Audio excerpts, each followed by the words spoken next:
Halo para pemirsa, kita jumpa lagi pada kabarbaik.id. Sekarang setelah Anda semua menyimak, harus menyimak dong yang sebelumnya, yaitu pengantar pertama dan pengantar kedua. Sekarang kita mau masuk pada kasus demi kasus. Maksudnya kasus adalah peristiwa penampakan, ya. Kita mau membahas ada 4 penampakan kan. Satu penampakan Fatima, kemudian penampakan Lourdes, kemudian yang paling tua itu penampakan Guadalupe di Meksiko, dan kita masuk dong ke Asia, bahwa Asia juga pernah diberi penampakan oleh Bunda Maria. Cuman sayangnya di Indonesia belum, ya. Nah, kita penampakan di Akita di Jepang. Sekarang ini kita mau bicarakan tentang Fatima. Tapi bukan penampakannya dulu ya. Tapi mengapa atau kira-kira Bunda Maria kok tanda petik iseng menampakkan diri di Fatima? Atau Fatima itu sebetulnya bukan nama Katolik. Itu nama dari anak Nabi Muhammad. Artinya dalam sejarah Portugal pernah terjadi 3 agama Abraham, yaitu Yahudi, Kristen, dan Islam pernah hidup berdampingan di sana. Kadang ada ketegangan, kadang ada expulsion, pengusiran, dan kadang bekerja sama dengan baik dari 3 agama itu gitu. Nah, itu pasti ada pesan tersendiri kenapa memilih penampakan di Fatima. Fatima itu desa kecil, kira-kira sekitar 135 dari ibu kota. Jadi kalau saya orang Solo, kalau ke Semarang itu 100 km, tambah 3 km itu kira-kira mana itu, Pekalongan atau mana gitu ya. Ini nggak terlalu jauh gitu ya. Dan ibu kotanya Lisbon. Dan penampakannya terjadi pada tahun 1917. Nah, pertanyaannya, mengapa Surgawi memutuskan ada penampakan di Portugal? Ada apa dengan Portugal? Mari kita lihat politiknya dulu. Awal abad 1900, Portugal itu mengalami perubahan besar dalam sistem pemerintahannya. Sebelumnya kan monarki ya. Monarki itu sistem kerajaan, dan ada kerjasama yang baik antara gereja dan kerajaan, saling menguntungkan gitu. Nah, 1910 Portugal itu dipimpin oleh monarki konstitusional ya. Jadi monarki berdasarkan konstitusi, raja yang berkuasa bersama dengan parlemen ya, monarki konstitusional, mirip-mirip Inggris kayak gitu ya, dulu ya. Nah, kemudian monarki ini dipandang lemah menghadapi lawan-lawannya, untuk perkembangan juga perekonomian tidak efisien dalam menghadapi tatanan baru dalam sistem ekonomi dan politik. Dari situ muncul suara-suara harusnya diubah. Maka 5 Oktober 1910, kalau di Indonesia 5 Oktober itu hari TNI ya kan. Nah, 5 Oktober 1910 itu terjadi revolusi gila-gilaan yang mengakhiri sistem monarki, mendirikan Republik Portugal. Nah, di sini masalahnya, terjadilah perubahan besar-besar dalam struktur kekuasaan, ya. Dipimpin oleh Partai Republik, dan ideologinya tidak lagi gereja memberkati negara. Gereja bekerja sama dengan negara, juga termasuk dalam hal ritual, tapi ideologinya sekuler. Pemerintahan sekular itu memisahkan antara agama dan negara. Misalnya soal perkawinan, negara berhak meresmikan perkawinan tanpa intervensi dari agama. Jadi orang itu kalau mau urusan negara, urusan akte kelahiran bisa dikawinkan oleh negara. Urusan mengawinkan gereja urusan langit gitu loh. Kalau hanya dikawinkan secara gereja, ya udah nggak diakui, nggak punya akte kelahiran, nggak punya akte perkawinan. Tapi kalau dikawinkan secara negara, punya akte perkawinan, akte anak itu berdasarkan pengesahan perkawinan negara. Nah di Indonesia ini bukan berdasarkan sistem negara sekuler, bukan sistem agama, tapi campur tengah-tengah. Negara menyerahkan kekuasaannya untuk mengawinkan kepada kepada agama, maka harus perkawinan agama nanti dicatat oleh negara. Kalau di sekular penuh tanpa agama pun negara berhak mengesahkan perkawinan. Banyak orang ateis itu ya perkawinannya untuk dapat akte pernikahan dan akte anak itu negara yang mengurus itu. Kalau hanya pemisahan itu sebetulnya tidak masalah, ya, karena pasti ada pro kontranya. Saya sih cenderung sistem yang terpisah begitu sekuler. Persoalannya ada anti gereja itu kata lainnya anti klerikalisme. Bahkan liburan-liburan yang rakyat mayoritasnya Katolik, libur agama itu ditiadakan. Bahkan banyak karena memusuhi gereja, tanah-tanah gereja itu diambil alih oleh negara. Lalu beberapa biara, aktivitas biara dalam bidang pendidikan dilarang. Nah ini bukan hanya sekular, tapi memang anti agama, anti gereja. Di sinilah problemnya. Ada pengambil alihan properti, ada pembatasan segala aktivitas gereja dibatasi, atau pengalihan aktivitas gereja. Misalnya dalam bidang rumah sakit, dalam bidang pendidikan, seperti tadi saya sebut, ada banyak dulu, kalau 1 tahun itu ada berapa hari libur agama, itu dihapus semua gitu loh. Jadi gereja dalam keadaan kegentingan, padahal mayoritas besar lagi, itu semua menganut Katolik, sehingga rakyat itu terombang-ambing luar biasa situasinya seperti itu. Jadi dengan pemerintah yang baru ini, dengan sekularis dan anti gereja ini, dan banyak merugikan gereja, terjadilah ketegangan antara pemerintah dan gereja Katolik. Itu luar biasa, bahkan banyak romo, bahkan uskup pun dipenjara pada waktu itu ya. Aktivitas para imam, biarawan itu sangat dibatasi ya, dan ancamannya adalah masuk penjara ya. Nah sekarang, itu mulai tahun 1970. Nah 1917 saat Bunda Maria menampakkan diri, itu bagaimana perkembangannya 7 tahun setelah ada revolusi itu. Ya Portugal dalam keadaan tidak aman dan penuh gejolak, dan ada penulis lain yang mengatakan itu Freemason yang memang anti Tuhan itu masuk dalam sistem pemerintah, dan Freemason itu dulu berabad-abad musuhnya gereja Katolik, gerakan itu ya. Dan siapa yang orang Katolik mengikuti Freemason itu dikutuk, diekskomunikasi. Jadi situasi penuh gejolak begitu ya. Nah bagaimana gereja Katolik kemudian menyerukan umat ya, paling mengajak bertobat, peningkatan devosi kepada Maria, sistem kerakyatan begitu, karena mengandalkan negara sudah nggak bisa, gereja itu dimusuhi oleh negara. Nah dalam situasi itulah sebetulnya penampakan Bunda Maria itu muncul, dan kemunculannya itu luar biasa itu pertentangannya.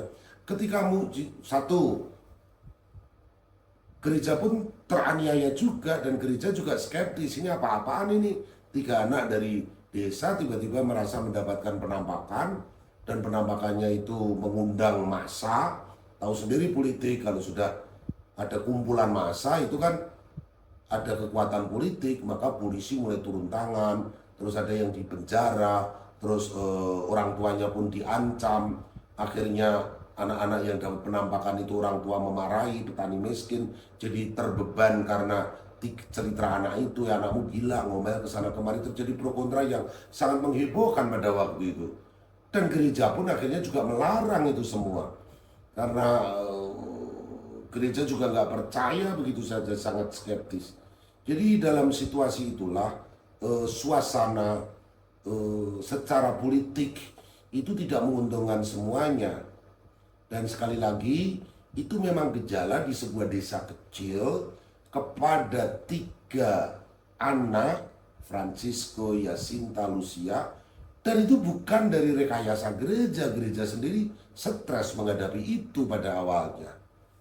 Dan pada saat penampakan yang terakhir itu kan itu yang membuat dak dikduk setelah banyak orang-orang itu percaya begitu ya, karena mulai ada mujizat, ada ini itu. Lalu Bunda Maria, anak-anak itu yang Bunda Maria tolonglah untuk meyakinkan orang-orang supaya saya nggak diburu. Lalu Bunda Maria menjanjikan nanti pada penampakan terakhirnya aku akan membuat mujizat yang menurut bahasa saya sendiri sangat menghebohkan. Lalu kemudian berbondong-bondonglah orang, itu dilihat sudah ada fotonya pada waktu itu. Film itu saya rasa juga sudah ada ya, tapi yang jelas banyak foto-foto waktu itu beredar. Itu disaksikan, estimasi maksimum itu 100.000 orang. Estimasi terkecil itu 50.000 orang. Kita bagi dua aja lah, sekitar 75 orang, 75.000 orang menyaksikan penampakan itu. Dan itu menghebohkan luar biasa. Banyak yang anti gereja, ateis dan sebagainya menyaksikan itu untuk siap-siap melecehkan anak-anak itu dan siap melecehkan gereja yang isinya hanya tahyul dan sebagainya. Dari dalam keadaan pada saat itu ketika mujizat matahari membelah dua menari-nari itu disaksikan 75.000, tiba-tiba hujan deras, tanah becek dan sebagainya, tapi orang yang terkena hujan itu kering kerontang dan mujizat yang lainnya yang menghebohkan. Nah, bagaimana sekarang situasi ekonomi di Desa Fatima sendiri? Ya, Desa Fatima itu ya desa sederhana, sebetulnya tidak terlalu subur walaupun daerah itu daerah dingin, tapi sekarang ini lebih sangat dikenal dengan kota religius dengan pusat produksi ekonomi dan ditopang oleh turisme rohani di Fatima itu ya. Tentu saja penghasilannya dari daerah situ, daerah yang relatif kering sebetulnya ya. Itu minyak zaitun, karena minyak zaitun tumbuh di tempat yang kering dan harus agak ada kapurnya begitu ya. Lalu anggur, tentu saja daerah Mediteran itu memang soal anggur ya, dikenal sebagai anggur yang berkualitas ya, pada umumnya kurang lebih begitu. Lalu apalagi yang akan saya jelaskan, ada produk kerajinan banyak yang artisanal ya, terutama di kota kecil Batalia dan Al-Kobaksya, produksi kerajinan tangan, tembikar, semacam itu. Susu, daging tentu saja relatif umum itu di beberapa tempat. Nah, sekarang yang lebih penting dari soal pertanian kita lewati saja, karena ketegangan politik dan religius itu penting. Jadi masyarakat Fatima sekali lagi yang sebagian besarnya mayoritasnya Katolik, pernah ingatkan bagaimana dua kerajaan Katolik antara Spanyol dan Portugal itu bersaing gila-gilaan, dua kerajaan, sementara dua-duanya itu membujuk paus untuk memberkatinya, dari dua-duanya Katolik bersaing semacam itu ya. Akhirnya dunia dibelah dua, yang satu harus pergi kemana begitu untuk menemukan dunia baru. Kita tahu nanti sejarah di Guadalupe itu akibat persaingan antara dua kerajaan Portugal dan Spanyol. Nah, masuk lagi ke sana ya, ketegangan itu menjadi latar belakang penting menurut hemat saya pada soal penampakan ya kan. Nah, penampakan Bunda Maria tahun 1970 itu kita tahu dunia dilanda oleh apa? Perang Dunia Pertama. Dunia Pertama dimulai tanggal 28 Juli 1914 ya. Kita tahu dulu ada ceritanya itu dari ex-Yugoslavia, tapi itu kita lewati saja, dan berakhir 11 November 1918. Berarti 1917 itu dunia masih dalam kondisi perang dunia pertama yang membuat kematian demi kematian, hancurnya instalasi dan begitu banyak sekali ya kan. Dan Jerman akhirnya kalahkan, yang Asbia itu dengan sekutu itu kalah, dan itu membuat malu bangsa Jerman yang besar. Dan dari kekalahan perang dunia pertama itu, Jerman, kita jalan dulu ke Eropa Utara, Jerman akhirnya memunculkan Jerman yang jaya. Kok bisa hancur perang dunia pertama, memunculkanlah Hitler, harus kita kembalikan jaya, dan akhirnya lebih menghancurkan Jerman dengan Nazisme. Intinya apa? Dunia sedang dalam keadaan kekacauan ideologis, kekacauan antar negara saling berebut pengaruh, bahkan juga berebut daerah jajahan. Nah, jadi penyebab perang dunia pertama itu sangat kompleks. ada aliansi dan rivalitas negara-negara Eropa terkait dalam bidang militer, ekonomi tentu saja ya. Itu dimulai tadi ya di mana Yugoslavia itu Archduce gitu, dari Franz Ferdinand dari Austria dibunuh oleh seorang nasionalis Serbia, bayangkan itu Juni 1914, memicu krisis internasional dengan cepat berubah menjadi perang besar karena negara-negara besar di Eropa itu terlibat. Dan pada tahun-tahun itu dan sebelumnya Eropa itu punya dosa besar karena ya atas nama kapitalisme mencari bahan-bahan baru, mendekatkan diri dari dunia rempah-rempah, mining dan sebagainya. Mereka mencoba mengenal dunia karena ada teknologi perkapalan dan navigasi lebih modern. Terus juga jangan lupa sejak abad 16 itu Mesiu ditemukan, sudah digunakan oleh orang Cina untuk ritual keagamaan, tapi juga untuk perang sebetulnya. Akhirnya Mesiu sampai ke Eropa dan kemudian Mesiu itu juga yang membuat imperialisme dan kolonialisme menjadi kemana-mana. Negara yang tidak mengenal Mesiu teknologi peperangan ya akan kalah. Makanya kemudian Asia, Afrika, Amerika Serikat itu ditelurkan jadi perebutan negara-negara Eropa. Tentu saja untuk bisa bicara imperialisme, kolonialisme, kita tidak hanya bicara tentang perahu besar, pasokan makanannya, navigasinya, sistem teknologinya, tapi juga militer. Karena harus diangkut bukan hanya bahan makanan, bukan hanya dari negara terjajah, tapi juga senjata-senjata. Maka berebutlah hegemoni kekuasaan militeristik antar kekuatan negara-negara itu gitu. Dari situ juga muncul dengan semangat Prancis itu nation state, nasionalisme tumbuh, bahkan nasionalisme ekstrem menjadi chauvinisme itu nasionalisme ekstrem yang orang-orang asing itu dicurigai, orang-orang asing itu pasti merugikan. Chauvinisme pasti berkaitan dengan xenofobia, ketakutan akan orang-orang asing. Bahkan orang-orang asing itu akhirnya diburu menjadi pemicu, kadang dikambing hitamkan orang asing yang tinggal di negara-negara tertentu atas nama ultranasionalis, biasanya partai kanan itu anti yang asing. Dari situ memunculkan fasisme, dari situ memunculkan natsisme dan sebagainya. Jepang itu juga anti asing. Nah, dampak Perang Dunia Kedua itu terutama korban jiwa, saudara. Maka kalau semua paus mengatakan perang itu semuanya kalah karena yang dikalah dan humanity. Korbannya itu 16 juta yang terhitung, yang nggak terhitung. Baik tentara maupun warga sipil. Kematian massal terjadi di daerah pertempuran Eropa Barat termasuk Prancis, Belgia, dan Rusia. Terus kemudian Malaysia, krisis ekonomi. Negara-negara yang terlibat perang ekonominya hancur. Inflasi, kelangkaan pangan, kerusakan infrastruktur, semua ekonomi lumpuh. Dan ingat, menjelang akhir Perang Dunia Kedua, virus pandemi flu Spanyol. Flu Spanyol meluluh-luntahkan. Dan ternyata menurut penelitian itu karena mayat-mayat Perang Dunia Kedua pertama tidak sempat terkuburkan.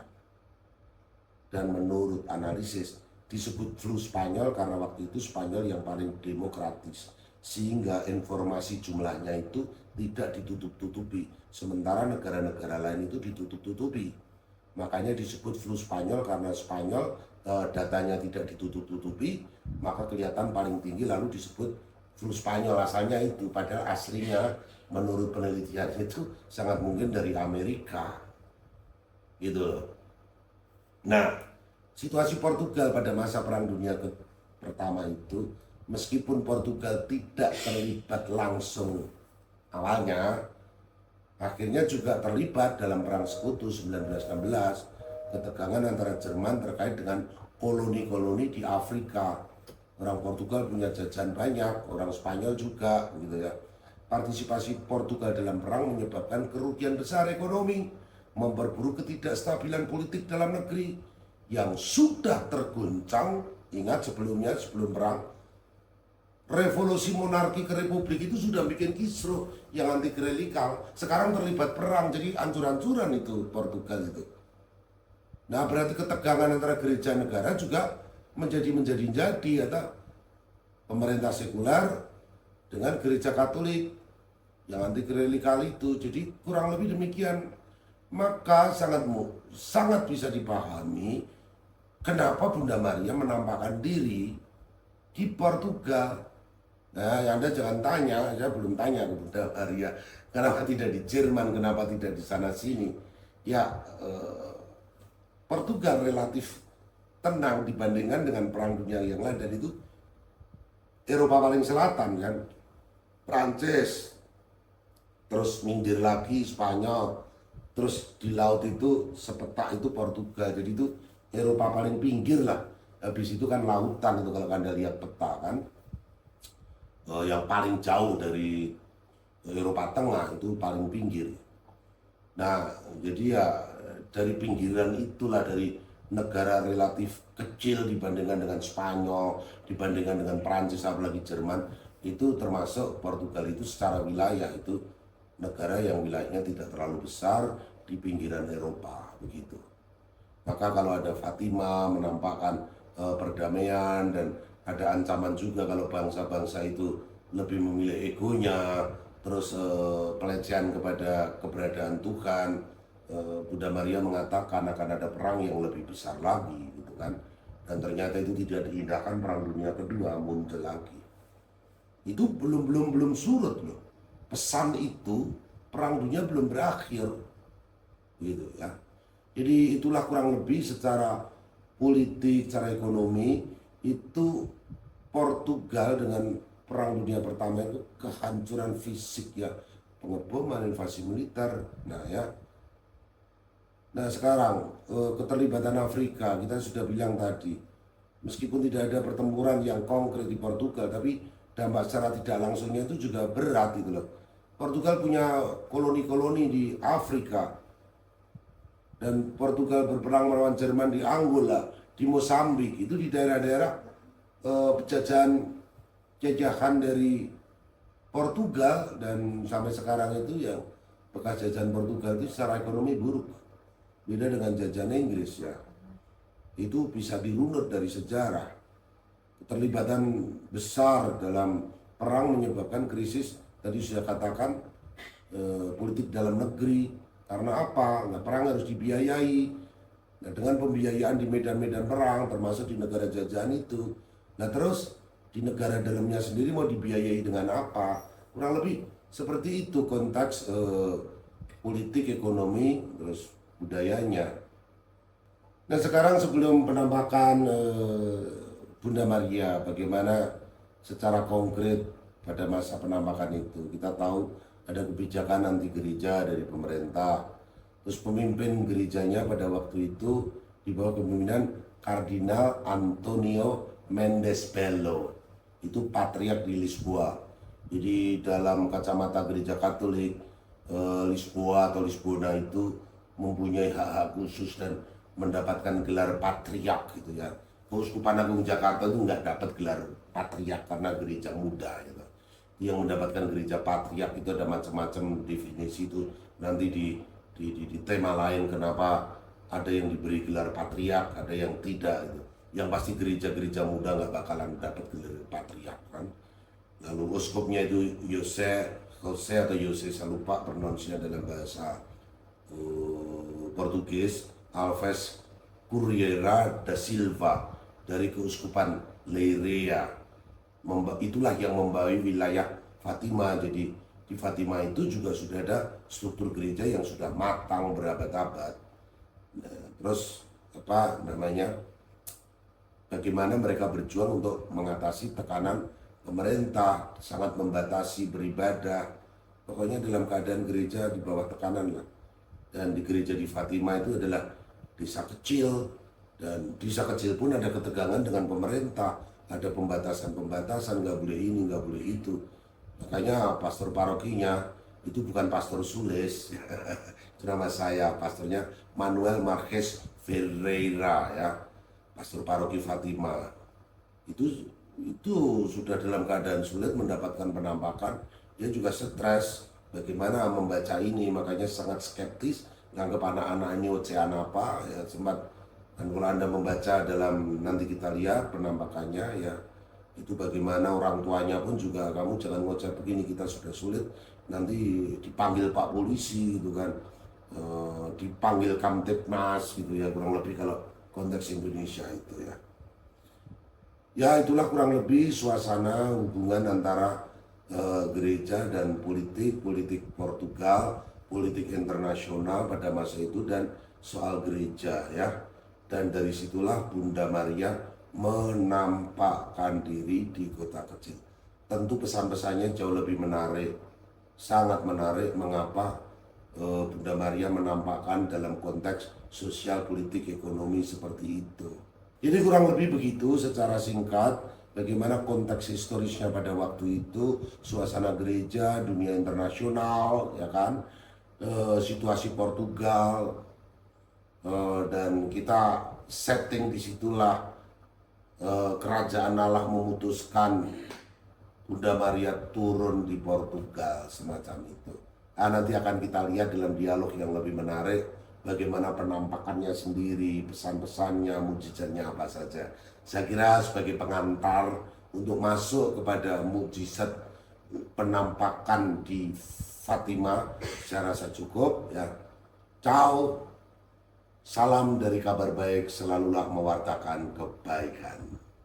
Bye-bye.